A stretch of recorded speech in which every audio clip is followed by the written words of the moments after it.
আদর্শচ্যুত হয়েছে তো পলাই গেছে, কাজে ওই দল আর করতে রাজি নেই, সে আসলেও করবো এই জন্য অবাই হয়েছে। আগস্টের শুরুতে বলা হতো পুরো বাংলাদেশ একদিকে গেলেও গোপালগঞ্জ সবসময় শেখ হাসিনার অধীনে গুনগান গাইবে। এবার সেই ফ্যাসিস্ট হাসিনার জন্মস্থানে দলীয় প্রতীক নৌকার ভাস্কর্য ভেঙে ফেলে আওয়ামী লীগ ছাড়ার ঘোষণা দিয়েছেন গোপালগঞ্জের কোটালীপাড়া উপজেলার পিউজুরি ইউনিয়ন আওয়ামী লীগের সভাপতি ও সাবেক নৌকা প্রতীকের চেয়ারম্যান আবু সাইদ শিকদার।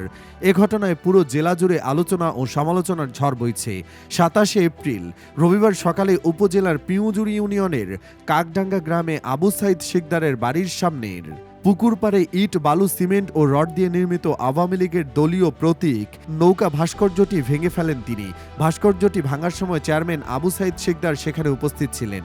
আবু সাইদ শিকদার শেখ হাসিনাকে উদ্দেশ্য করে বলেন, যার দল করি তিনি দুর্নীতিগ্রস্ত হয়ে পালিয়ে গেছেন, আদর্শচ্যুত হয়েছেন তাই পালিয়েছেন, ওই দল আর আমি করব না, তিনি ফিরে আসলেও আওয়ামী লীগ আর করব না, তাই নৌকার ফলক ভেঙে ফেলেছি।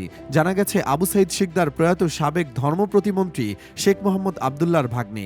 তিনি প্রায় ৩০ বছর ধরে পিউজুরি ইউনিয়ন আওয়ামী লীগের সভাপতি হিসেবে দায়িত্ব পালন করে আসছিলেন। চেয়ারম্যান আবু সাইদ শিকদার তার বাড়ির সামনের পুকুর পাড়ে কয়েক বছর আগে ইট, বালু, সিমেন্ট ও রড দিয়ে একটি দৃষ্টিনন্দন স্থায়ী নৌকার ভাস্কর্য নির্মাণ করেন। ঘটনার দিন সকালে আবু সাইদ শিকদার লোকজন নিয়ে ওই ভাস্কর্যটি ভেঙে ফেলেন।